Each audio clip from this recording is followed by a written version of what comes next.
Here on the Creative Thinker Podcast, we discuss all theories, philosophy, and thought behind the creative process. And we hope that you find some inspiration along the way.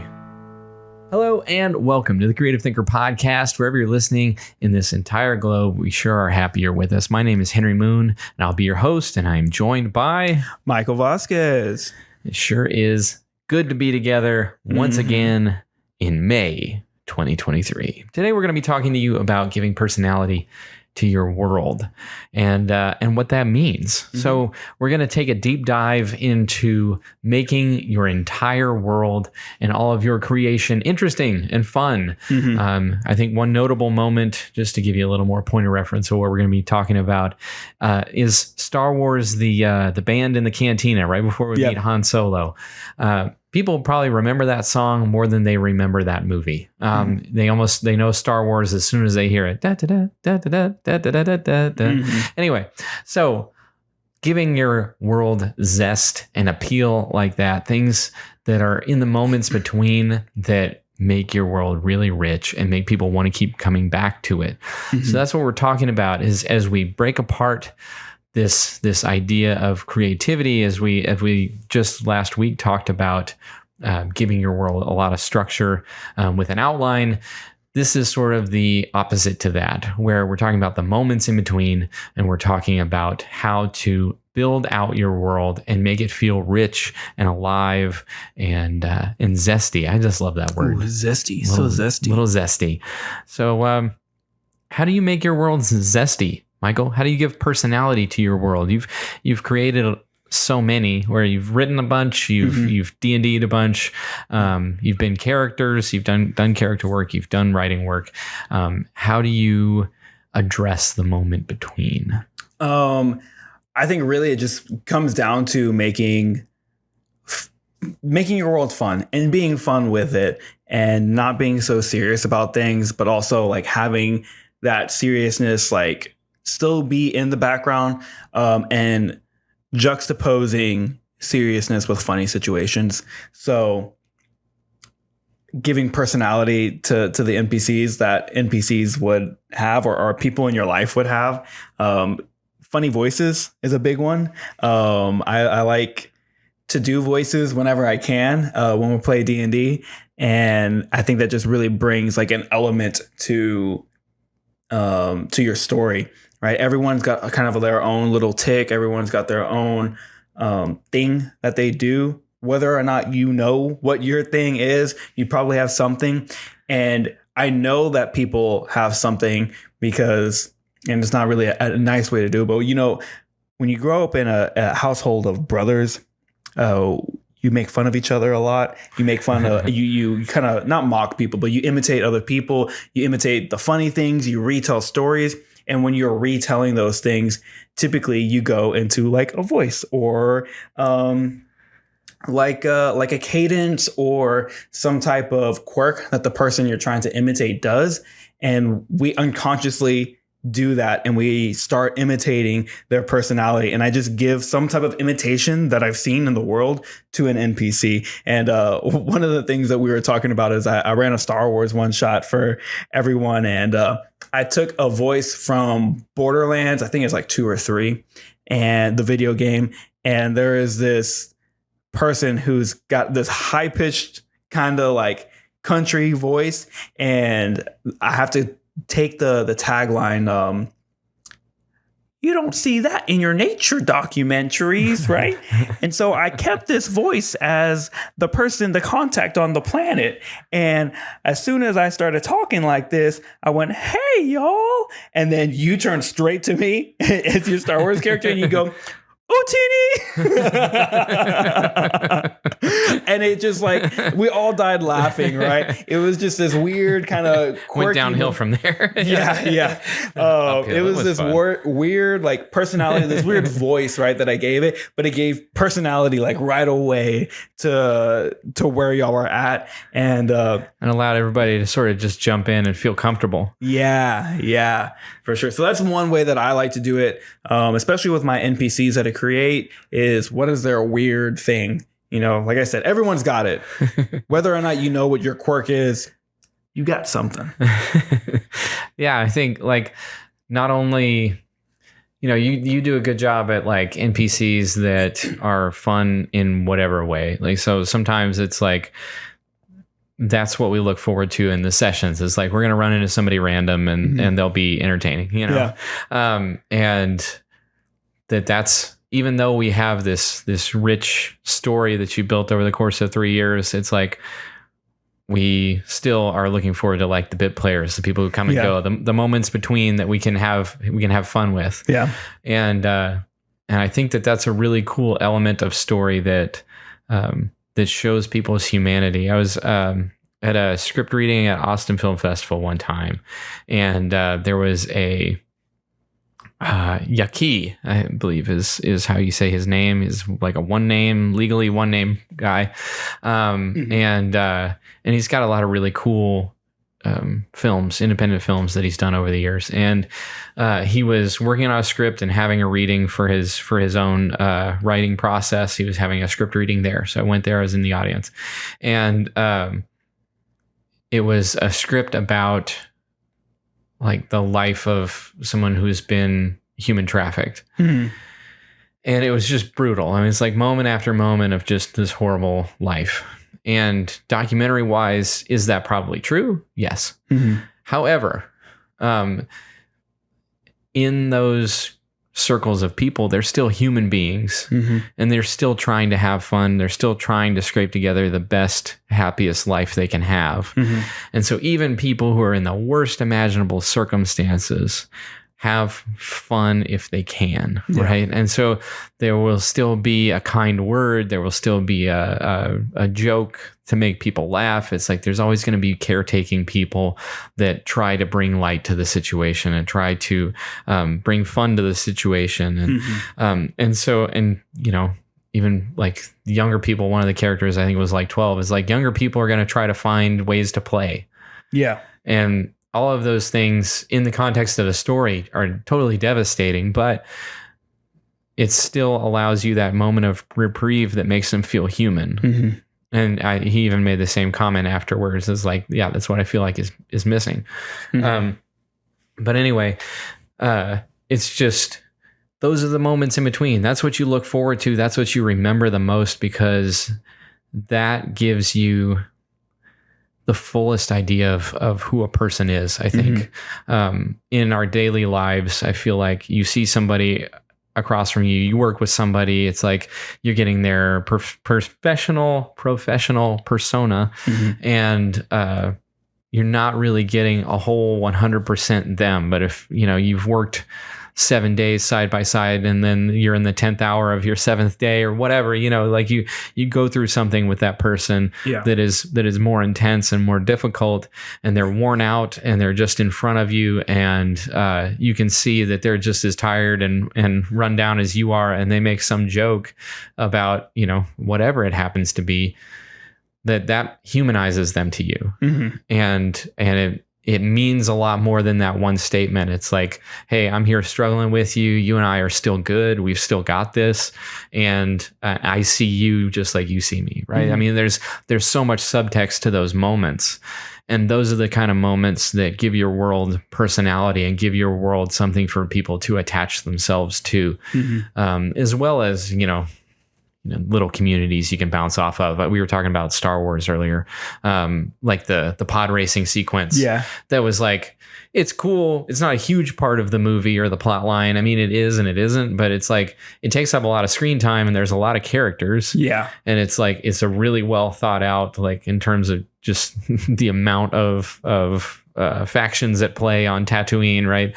That it's this huge moment.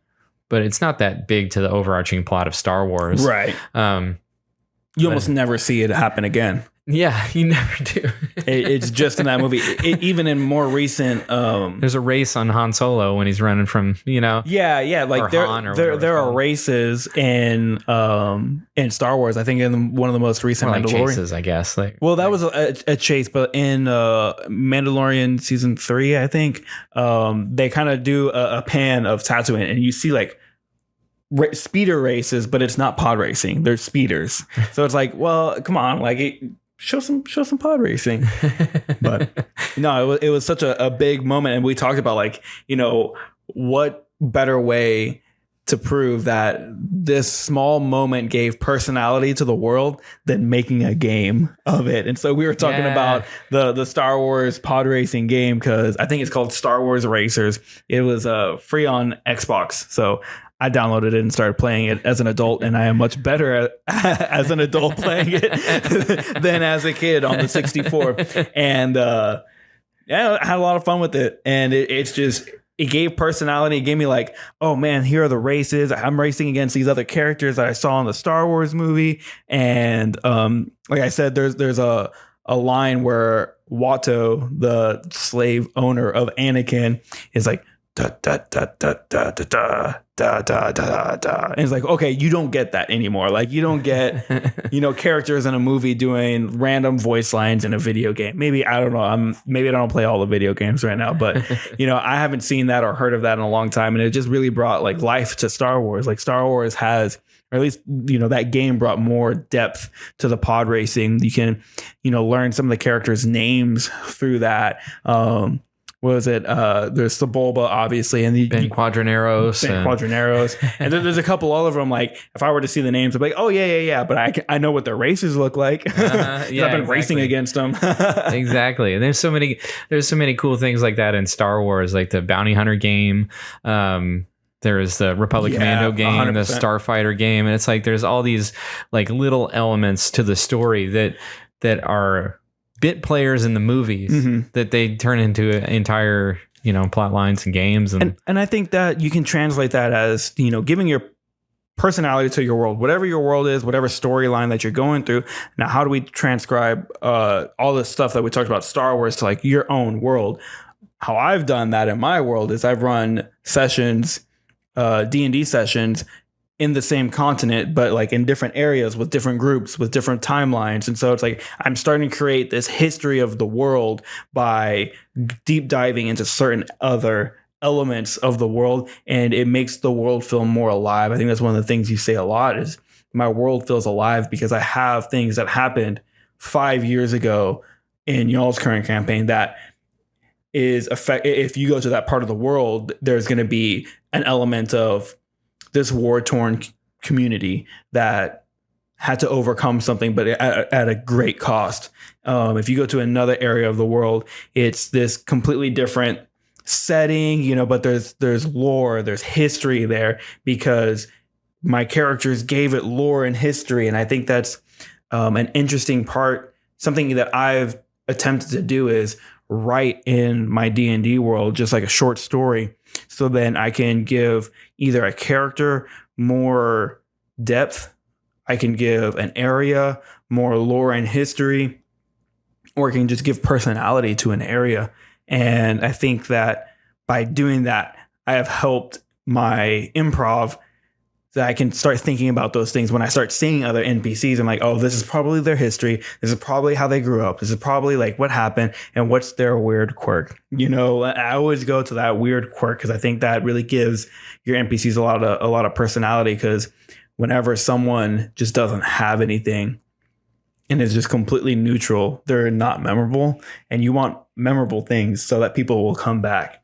Whether it's good or bad things, some memorable quirks are negative things, but that's just what they do. And there are people like that in your life that they do the same thing over and over again, and it just annoys you.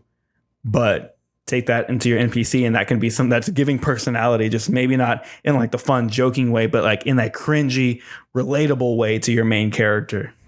Well, there's like bit parts that also give like a lot of richness to like periphery stuff where like the movie Gamer. I don't know if you ever saw that with Gerard Butler. Anyway, we need to start watching the same movies. Anyway, movie nights. So there's this guy playing the game. Like, okay, so main character is being controlled through wireless controller, basically, right? Yeah. And so he's having to do like first person shooter, but it's real life and real people, and they're just blowing up and being killed. And so that's what all virtual reality is like you're playing another person, an actual human person.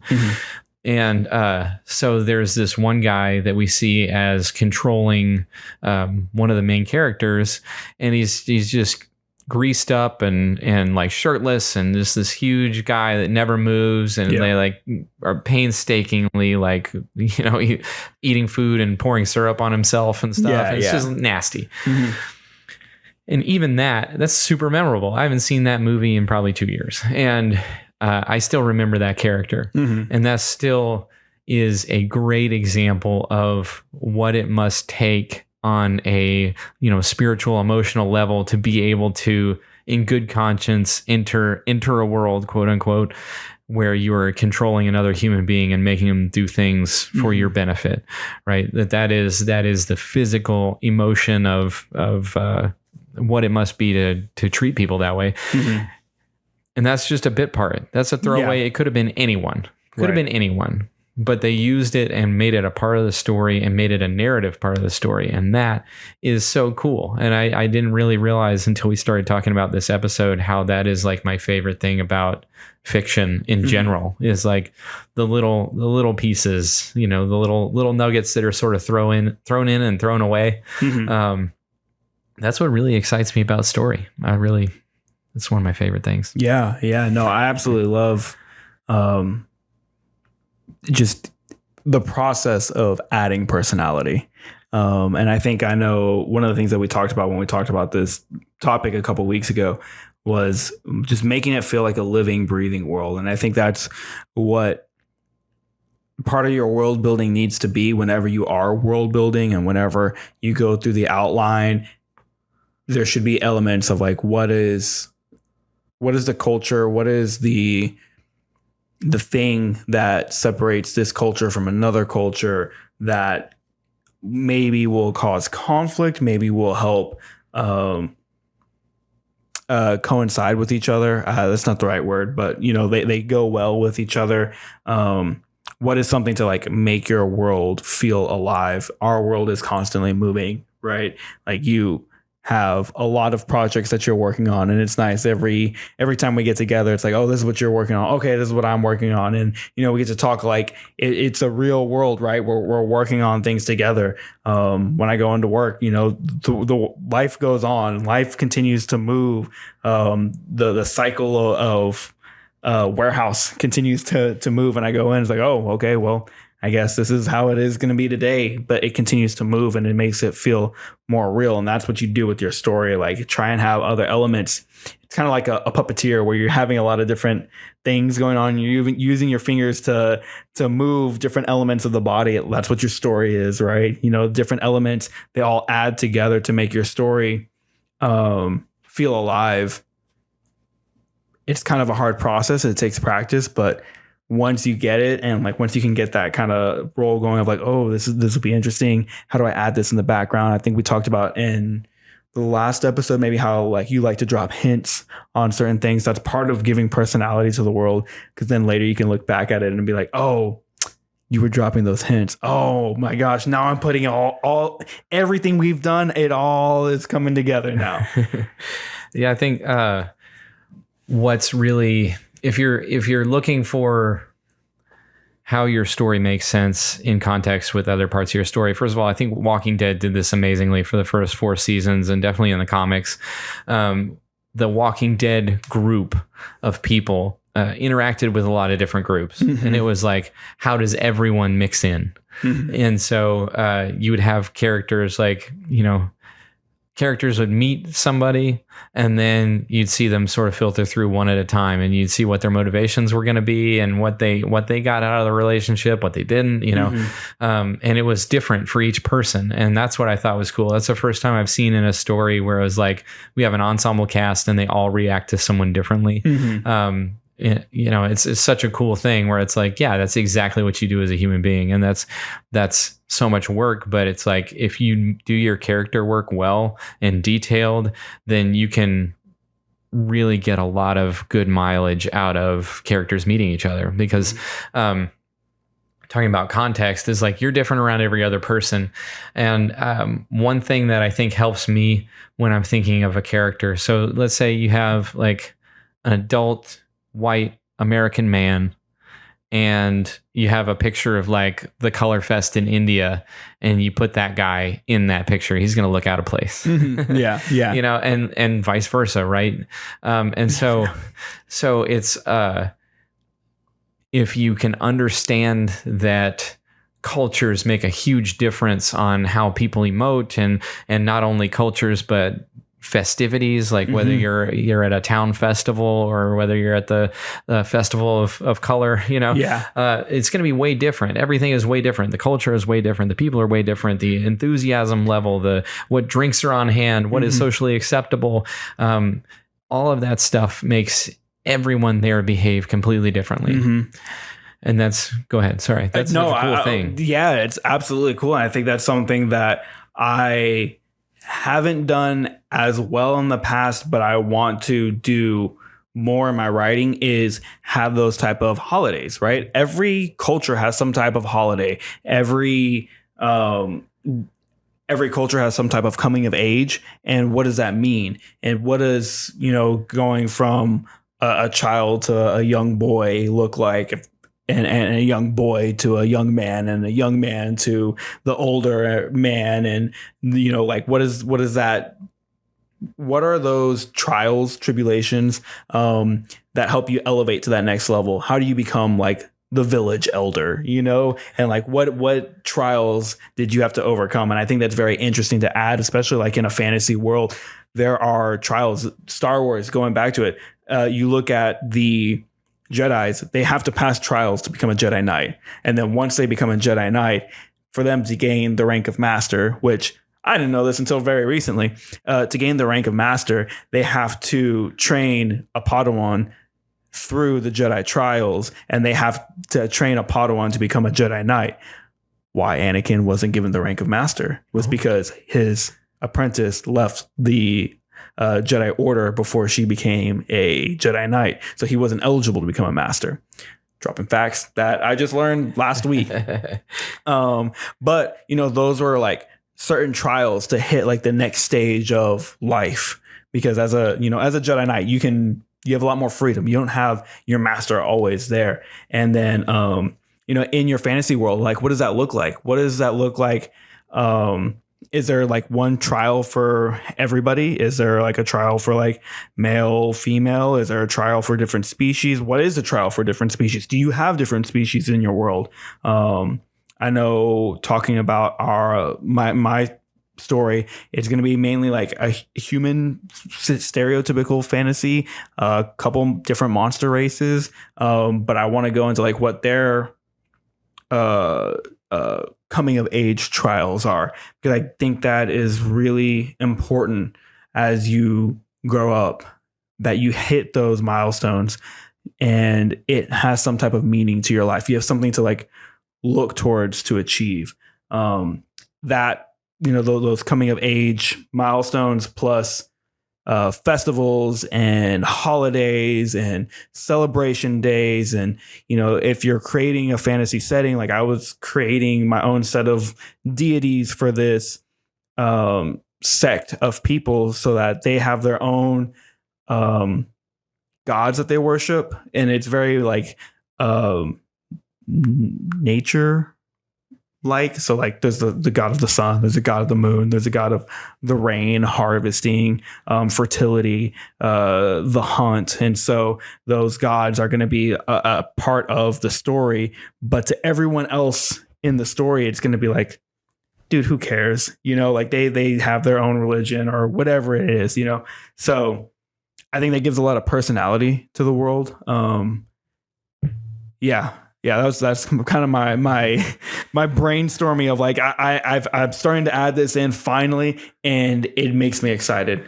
It really makes me excited. I think that's what I talked about in our outline episodes. Like I'm excited for the world building aspect and the outlining, so then I can start adding like these different like unique things that are going to be completely from scratch. Kind of, it's going to be retooled, reused for my world. So I'm excited about that. I think what's cool is, or what's been really helpful to me is this idea that every moment you're in is the most important moment you've ever been in, because like all we get is the present, right? In our own minds, that's all we get. That's all we can control and move around in. Yeah.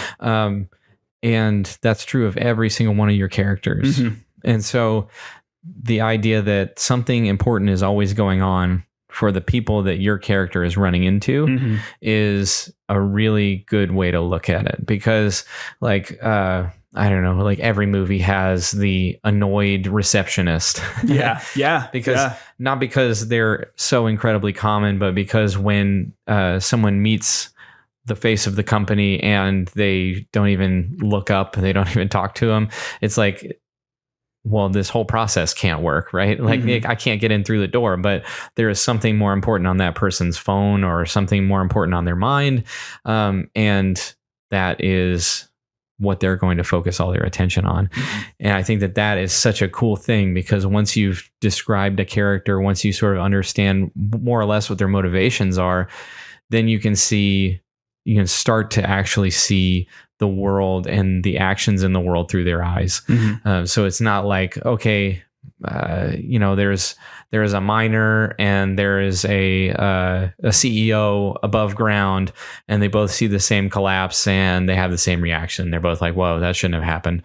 Like that's such a lazy story. But for the miner, it's like, okay, well, he's got a friend down the tunnel and he might be dead now, and this represents maybe the closing of this particular mine. His entire life is probably upended. For the CEO guy, this is more of a nuisance. This is going to be bad PR. This is like, he's going to get a call from that one board member that he really hates and can't, like it's more, it's a totally different reaction to the same situation. It's like an inconvenience versus a life-changing effect. Right. And so that needs to be reflected in everything that they do and every word that they speak in your story. And so that's what is really cool, is just asking that question of like, how do they see the world? What's important to them? The first time I heard that, it's like, it didn't make any sense to me. Like I was younger then, and I was like, what's important to everybody is the same. It's money, it's showing up to work, it's having a relationship, like those are the only things that matter. But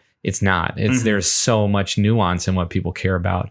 And there's so much nuance in like even how people will react to something based on what coworker is sitting next to them when it happens, right? Is it a coworker they feel protective of? Is it a coworker, whatever, that character is sleeping with, whatever. Right. And so all of those things change how people behave. And if you can start looking at them as their own little world of, sometimes selfishness, sometimes, passion, sometimes everything, then it makes them a much richer character that you want to check in on, because you're like, oh man, how's so and so going to take this? Just like the people who like the gossip at work, like what's that's what you want your viewers to be, because they get to be in this setting. It's not obnoxious if you do this when you're watching a movie or reading a book. It's not always obnoxious in real life either, but it certainly can be. So yeah, this is the moment. Creating art is like this great photocopy of reality, and we get to sort of pursue all of our wildest fantasies in it. And if you're ever having like trouble trying to give personality to your world, I recommend people watching. See how people interact with each other and see how they. I don't know what I thought you were going to say, but it was not that. No, people watch, like, it's all right. Be a little weird for art. Yeah, because I definitely like observe people like when they interact with each other, and like you said, some people, depending on who they're around, will act differently, and I think that's very true of all of us. And when you're writing a character or a side character, then they interact with people like a certain type of way. People watch. I think it's people watch and then bring it into the story. Definitely recommend. Dude, you want to know one thing that I do at work? That this is probably too much information, but let's get it.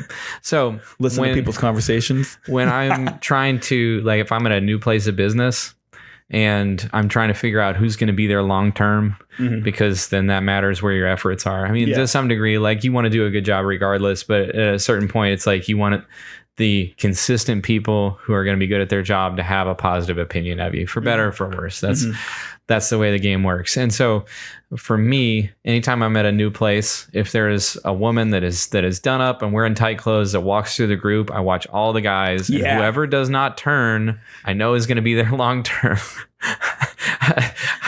I know that that's just one person's example, but it's so true. It's so true, or at least it has been in my life, that is like, if you're not swayed by the same things that most people in life are swayed by, that is such a good marker for a consistent human being. And anyway, so that's my little overshare about how I view other people. That's interesting. That is I don't know how to recover from that as a podcast, but transition back.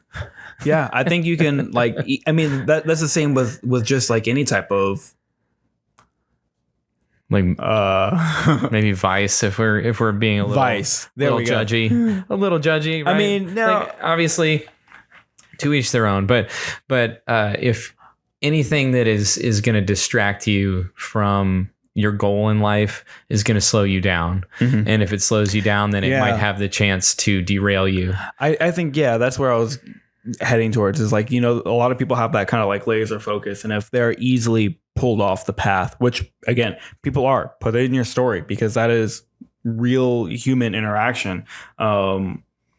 But there are also the people that just are focused in on their goals, and, you know, no matter how much egging for like going out for drinks, or, you know, it's working in the industries that I've been in, like guys go to strip clubs all the time, you get invited to go out. It's like, well, that's really not my scene. I'm rather not. It's like, no, come on. We're all doing it. It's like, I'd rather not. Just rather not, 100%. And so, you know, like you see people like that, and you're like, okay, well, maybe they have their goals, they have their stuff lined up. They know what, they're not going to be easily swayed by or persuaded by, you know, like you said, the temptations, I guess, of life. And that's like the point of bringing that up is not only to you know, overshare about myself, but also to say, like, everybody has those. Yeah. Everybody has those evaluations of other people when they're people watching. Yeah. Right. And so depending on what your upbringing is, what your backstory is, like, you have a different idea of what makes a successful person, or what they look like even. And so, what was it? What's the name of that show? The girl with the blue hair, it's animated, that they made off of a video game. Arcane. Arcane. Yeah. Dude. Okay. The blue hair girl looks up to this guy that's just like, nobody looks up to this guy, right? Yeah. Nobody does. They're afraid of him, but they sure as hell don't look up to him. Right. But to her, he embodied safety and success. And she was like, 100%, this is the road I'm following. Yeah. And that is not the path that her sister takes. Right. Or whatever their relationship was. I can't remember. But yeah, I think sister. Anyway, so like, that is a wonderful example of, go watch Arcane. It's such a good show. Awesome. Anyway, but it's a wonderful example of, like, this is what they look up to, so this is what they're trying to embody. And they did a good job of, like, she is looking up to him, but she's not him. So it's like, I'm trying to do this, but I also can't, because that's not me. And that's a whole new layer of nuance of, like, what I want to be versus what I am. Yeah. That is a crazy powerful, nuanced character question that I think is just so good. It's so good.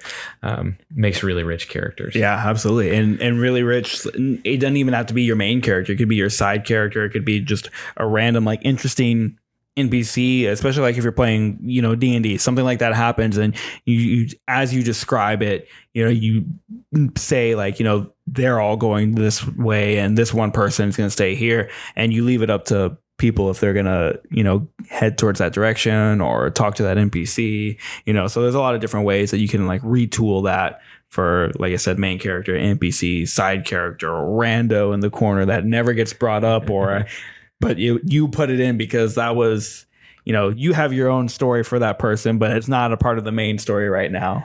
Yeah, and in terms of just put this in context for people, is like we're talking about treatments. This is like way later in the process. So you have your drafts, you have your final drafts, and then you have your treatments. I think is how it goes. Pardon me if I get that wrong, but that's how I think of it at least.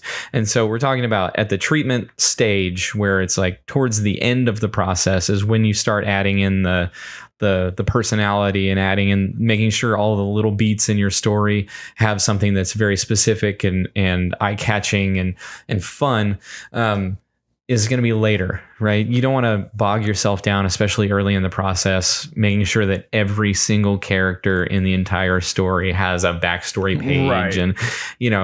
And, I know some people who do that, and the people who do that usually don't arrive at a final product.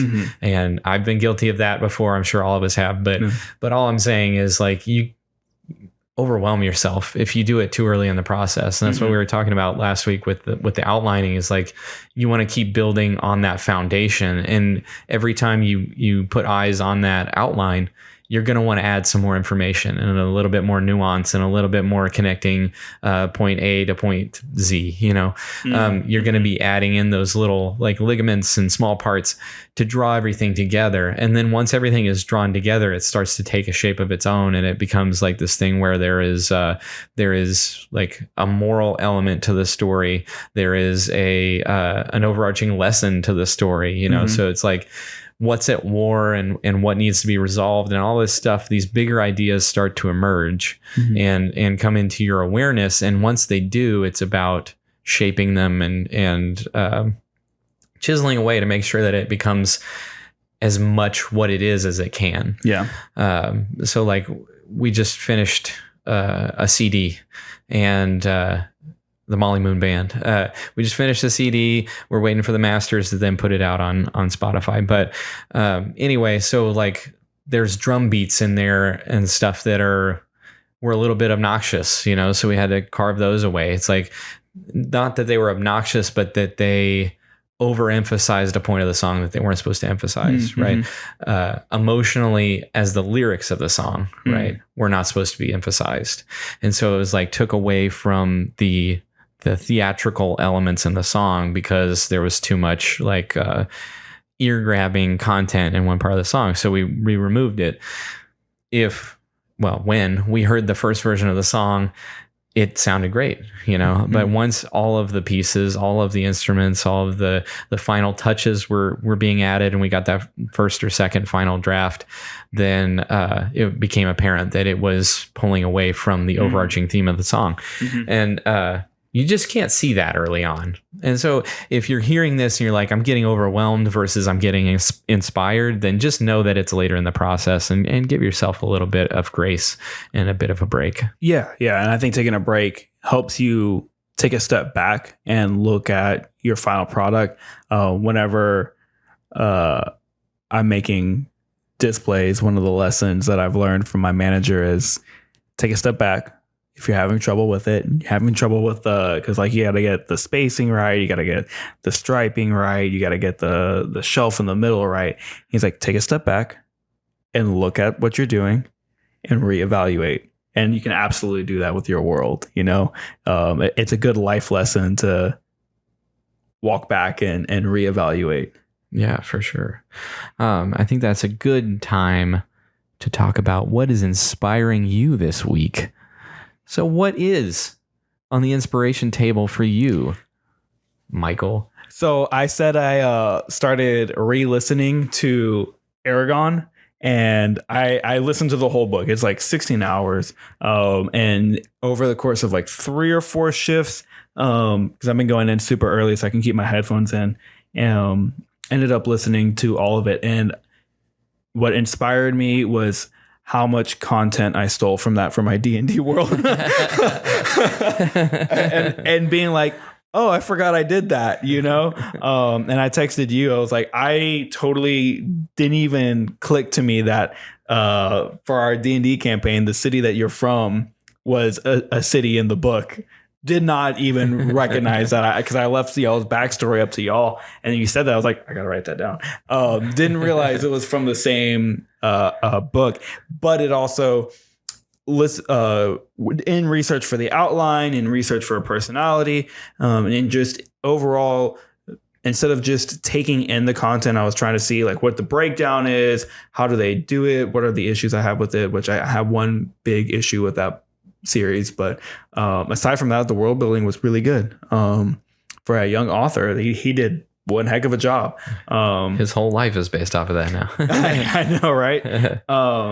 And so it was really inspiring to see how lore was dropped early on, knowing that I read the book like at this point 15 years ago completely. And so it's been a while, but seeing like what lore drops were there, what were some interesting ideas, what were some interesting NPCs, that really inspired me to help flush out my world. And the world that I want to create is kind of similar to that setting. I won't be stealing as much content or reusing as much content from the books in my story, but that was inspiring to hear certain elements of it so then I can then reuse them or reuse some different elements into my own works. Well, as a personal note, you've never, I don't want to say never because I'm just assuming a lot, but I don't know that you've ever undertaken a story that is intended to be of the magnitude of a 3-year D&D campaign. That is correct. It was not an intentional choice. It was like, let's play 2 or 3 D&D sessions and then we'll be done and we'll assess then and then we'll move forward. But it was like, it worked. It was really fun. It was just sort of like, we got swept away and it got bigger and bigger and bigger, and it was wonderful. Mm-hmm. However, it sort of like took you by surprise. It's like you've already done it. And I think what is really cool about you revisiting the story and seeing like, oh yeah, there's a ton of elements that I totally like co-opted or retooled or whatever, that the cool thing is it should serve to let you off the hook. Yeah. Because, it took you 3 years, but you started in a place that's fairly humble, right? Like I'm just retooling this other story. Yeah. And now that armed with all the tools of the last 3 years of making stories, you can jump into whatever the next story is with those and all the experience you have from making one. And it's like, you don't have to, you've been eased into the world. You can let yourself off the hook a little bit, Yeah. I'm not sure if is that how you felt about it or is that I felt good about it, especially like when you were like, I think you sent the text, like the books were good, but the campaign was better that we're playing it. And I was like, oh, that warmed my heart and it made me feel really good. And knowing that like you said, like it wasn't like I wrote this campaign out and did all this world building before we started playing. This was all happening in the moment. And it was kind of reactive world building. And I'm excited for and inspired to world build a whole new world, a whole new setting. And I know people do it all the time. I'm in a bunch of Reddit groups that post their stuff. So I get a lot of inspiration from that as well. Like the old saying goes, Rome wasn't built in a day, right? Exactly. And this is why so many authors that are really hitting with whatever their story is write like 9 books in that story because it takes forever. And then once you're at the 9-book stage, it's like to start over and then just maybe arrive at another world that big. I mean, it's like, well, okay, wow, that is hugely intimidating, And that's especially when you've been that successful, right? Yeah. Like you're going to let down your whole fan base and then, man, like I can't imagine the pressure. Right. 100%. And that's why like, a couple people have asked me to run like Star Wars campaigns for them and I'm excited to do it. But I also want to make it way more in depth than how Star Wars has made planets, because planets are planets. Like we think about Earth and traveling around here, and it's it's a lot to think about, let alone traveling to other planets and it just being normal. And so I want it to be a little bit more and give personality to some planets instead of it just being like one biome. Like that's not fun, or one city. Everyone goes to Tatooine for Mos Eisley or Mos Espa, right? I think Mos Espa is also one. And then there's another city. I can't remember. I'm letting my Star Wars fans down. Oh no.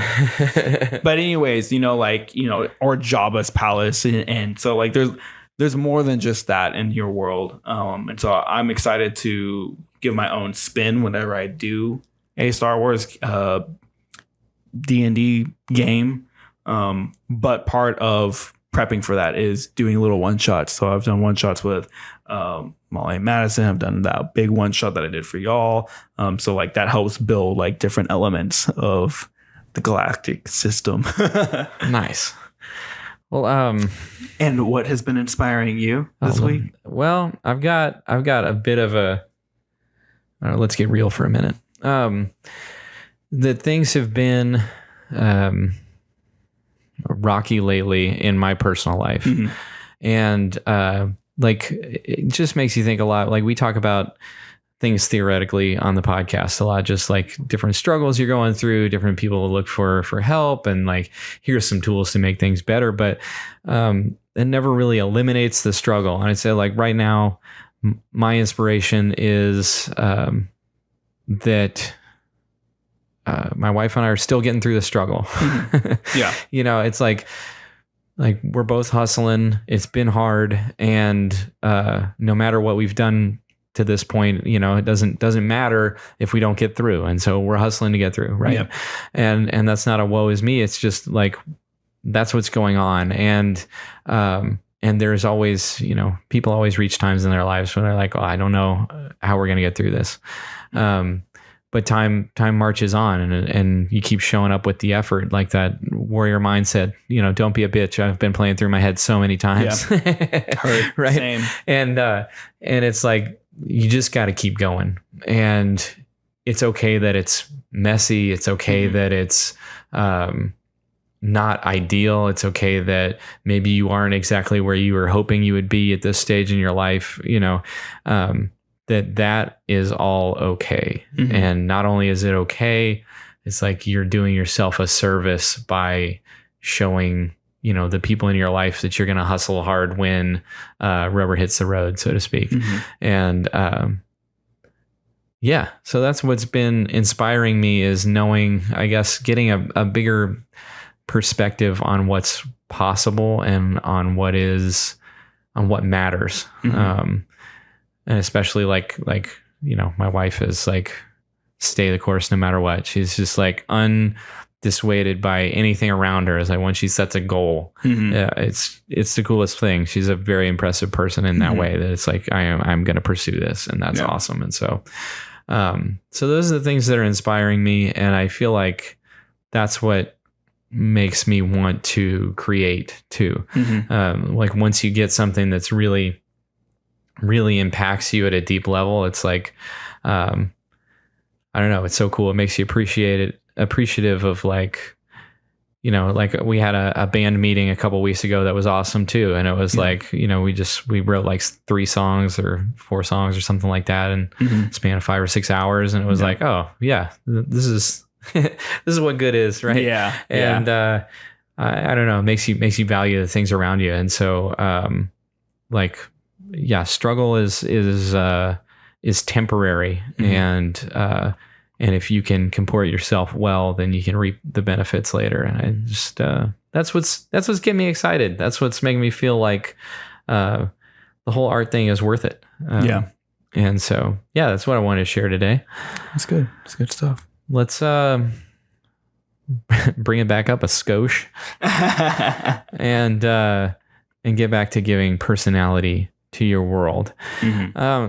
So we've talked about several things, and we've done a good job, I think, of getting really in depth. And I think the last thing that I wanted to talk about is like the mechanical elements being part of the story.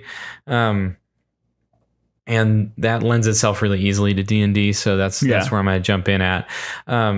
Homebrewing has been a D&D thing for forever. As soon as D&D started, I think. So with the rules, homebrewing is you can court the line of game breaking rules pretty easily. But for me and my campaigns that I've run, I really like to have. Well, when you say homebrew, what do you mean by that? Good question. So homebrewing is like you take the rules, you take the component elements that make up D&D. It's like there's a lot of statistics. There's a lot of like I roll to attack. What are my like if I'm really dexterous or really strong, maybe I've got a better chance at hitting this thing. So you kind of got the math and the economics of the game. So you roll a dice and you get a 15. You got a +5 strength or whatever it is. Then you can hit a 20, and 20 is better than the thing that you're trying to attack's defense. Yeah. So that's the best way I can explain it. But so when you homebrew it, it's like, well, I'm going to take those rules and I'm going to add some elements that may fuck some things up or make it more fun. And that's why homebrewing is so good. So like it for players that have played for a long time, especially, it's like you hit them with something unexpected. They're like, oh, well, this guy's about to throw a fireball at me. I know what damage that does. And then it's like, whoa, that was double damage. That's not right. You know? Right. Yeah. So you get that immediate element. So like the first time playing through D&D is like, I don't know, doing improv, but it's also this really rich world and it's really fun and you have to figure out the mechanics. And when you figure out the mechanics, it starts to make some NPCs not very scary. Yeah. Or interesting. And so, like, what was a bullywug is like one of the lower, you know? Yeah. And so most people don't even use them in their story. And so, if you can, It would be like the equivalent of like a goblin, right? Like just a nobody. Yeah, like a little frog humanoid, right? And so anyway, if you homebrew them, then you can say, well, this one actually packs a punch and this one might actually kill you, right? Yeah. So those are the great parts of being able to homebrew stuff. That's what homebrewing it is, making things rules different, essentially. And so for me, in my worlds, I like to have a special rule called a badass action. Yeah. And basically that's like any totally game-breaking thing that you want to do that you just shouldn't be allowed to do, like physically or any of the rest of it. It's like, well, I'll give you a shot. Let the dice tell the story, right? I'll give you a shot at it. Yeah. This sounds like a badass action. You get 1 per day of in-game time and you roll the dice and if you roll high enough, then it happens. Yeah. And what I found is it allows people the ability to dream, for one. And 2, when it hits, I mean, it can change the entire course of the game. And so when I added that, it's like it allows for a fun environment, and that's what I'm going for in my campaigns. Yeah. And I want it to be a little bit lighter. I want it to be a little bit goofy. I want people to really get into their characters, and it's a really good time. It's really light, and it's not going to be like it's like watching The Office versus watching The Walking Dead. Like when you're done, you feel like light, lifted up. You can go about your day. That's what I'm going for. And so that rule, that homebrew rule, builds up that idea of fun. Yeah. And so mechanically in your world, there are things that can add to the theme. And I think in sci-fi, that means different technologies. In fantasy, I think that means like different factions, different, cultures, different, what was the something leaf in Lord of the Rings that they smoke that's like, gets them high or whatever. Lothlorien, No, that's the forest. The pin. Not lightly the leaves of Lothlorien fall. Anyway, that's the pin on the capes. Anyway, whatever. You get it. That they smoke something and that makes for a fun scene or whatever. Yeah. And so anyway, that's my point, is what mechanically can you add to your world that brings it something a sci-fi movie that's actually a romance. Upside Down is a good movie where it's like there's sister planets, but if you're born on one planet, you can only have the gravity of that planet. And then if you're born on this planet, you can only have the gravity of it. Interesting. But they rotate at the same speed. So there's like a corporation that goes between the two. Oh, wild. And if you get enough like weighted whatever from the other planet, you can stand on what's the ceiling for you. Oh, gotcha. So that's how you can travel in between, but there's like a certain time limit, whatever. So that's how he meets this girl that he falls in love with. Ah, gotcha. And it's like, that's a structural like physics and element of that story probably wouldn't even be watchable if it weren't for that, right?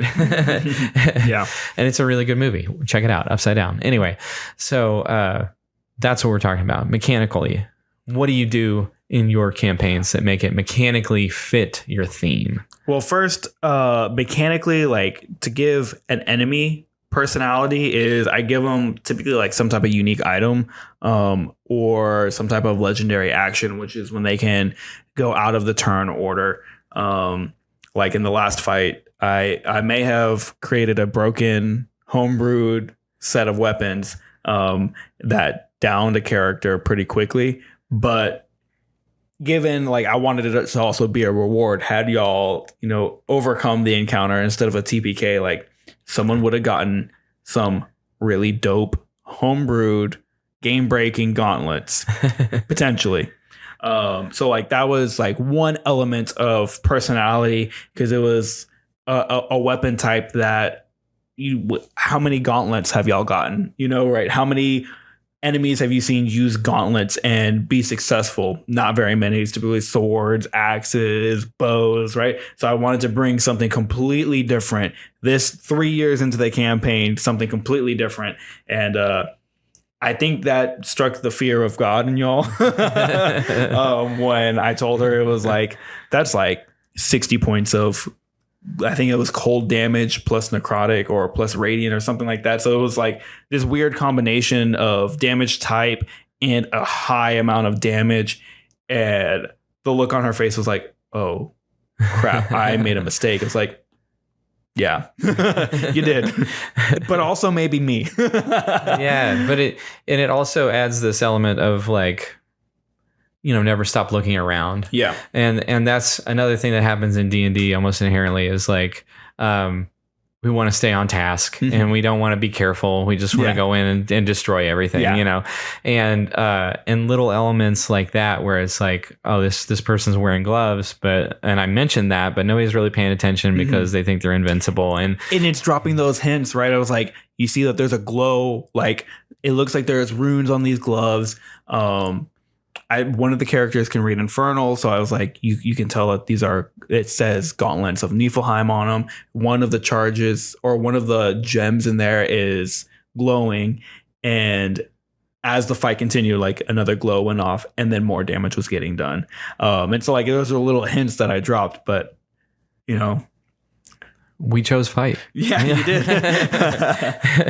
So that's one element, right? Giving something like unique, something different. Again, I think that goes back to my desire of just creating a bigger fantasy world where people have like the weapon that they have that's carried for generations or whatever. That's what I'm trying to do with your character is like this axe that you have. You had another sword, but now you're going back to this axe. And how do we upgrade it? How do we keep using this axe that has, the gem that your wife gave you? And it's like this heirloom that hopefully you can have for however long Vangerlin's alive. So that's one element. Sweet. Another element that I like to give personality, and as far as like homebrew, is I took inspiration from like your badass actions, and I've taken inspiration from other DMs to let players use the tools that they have and combine them in ways that maybe don't make sense. And I've been really looking a lot into this as far as like, if I'm not going to move on this turn, how do I use my movement for something else? If I'm not going to use my action this turn, how can I do like a super bonus action? Or can I use my bonus action to help me with a super bonus action? Grace used a divine intervention plus like a wish spell. I think a wish spell, right? So it's a 9th level, like the biggest spell that you can use in the game, plus divine intervention. And she missed her divine intervention by like 1 or 2. Okay. So I was like, this is you combine them together. This is how we're going to use it together. Like divine intervention is already really tough to get, but let me reward you for still getting one roll, like 1 point away. Like there is still like your deity still hears you. And so I kind of like use that so that she could be creative with it. And I want to let the characters mechanically use the elements that they have to do something different, right? part of homebrew is seeing the structure and knowing when to break it and when to do something different with it. And at the point that we're at, it's all game breaking now. And I don't care. Let's be wild with it. Like, this is exactly the story though that I wanted to tell and give. Like, I wanted you guys to be the heroes. And so I wanted you guys to be like these super powered heroes. And yeah, so that is that was my goal. And I feel like we hit it pretty well far. So now I'm just like, I want you guys to be crazy. I want you guys to do the crazy wish plus divine intervention, or can I use my movement as an extra attack, or maybe I won't do that, but maybe like as a bonus action or whatever, like we'll in the moment use something, like use your resources. That's why I asked Grace when she was like, this is what I want to do. It's like, it sounds like you want to use divine intervention as well. Go ahead and use it. So yeah, I think the takeaway from today is like, there's never we all get locked into our boxes, and there's never a time when it comes to creating a story that you shouldn't ask the question, how can this better serve me or the story in the context of my story, right? That even the rules, even physics, there's this movie, The Giver, right, where it's in black and white. It's they have the movie in black and white and in color. And I saw several movies like that where they try to do both. But I think the only movie I've ever seen where it worked was The Giver, right? Like, we don't have magic in the world, quote unquote, but there is one character that can bring art to the world, and as he does, it turns the movie slowly into color, right? Okay. And it's a beautiful story because of that, because they didn't adhere to what they thought was conventions or what they thought could be done successfully. It's like they just dove in and made the story their own. Yeah. And there is nothing that is safe from that question in my mind. It's like any element to the story, any source of, science, physics, magic, whatever. There is nothing that is safe from, what we can use to make a good story. Like I keep talking about The Expanse because I'm still reading through those books. They're good books. Check them out. So, but The Expanse has like space flight that is really easy on the body, really easy on people. It's like we're going to go faster than light and we're going to drop out of it, and nobody's even really, jerked around in their chair unless a bomb goes off when they get there, right? So much gravity, so much inertia, so much, whatever. But we just don't worry about that because this is Star Trek and we don't care. And the opposite of that, I guess, would be The Expanse. Maybe not the opposite, but it's like everything they do in space is about real world consequences and whether their bodies can handle the inertia or the change in gravity or all that stuff. So it's like they're both done really well, and they're both completely stylistically different stories, even though they're both sci-fi. And so even if it's, well, this is real, I should do this, to heck with that. If this getting rid of that makes your story way better, do that. Don't even second thought it, just do it. And see how far you can take whatever that idea is. I think that's what separates the good from the great, right? Is being able to step over that or jump over that partition and keep on going. So that is our episode. On giving personality to your world. Thanks for coming along, all of you creative thinkers all over the globe.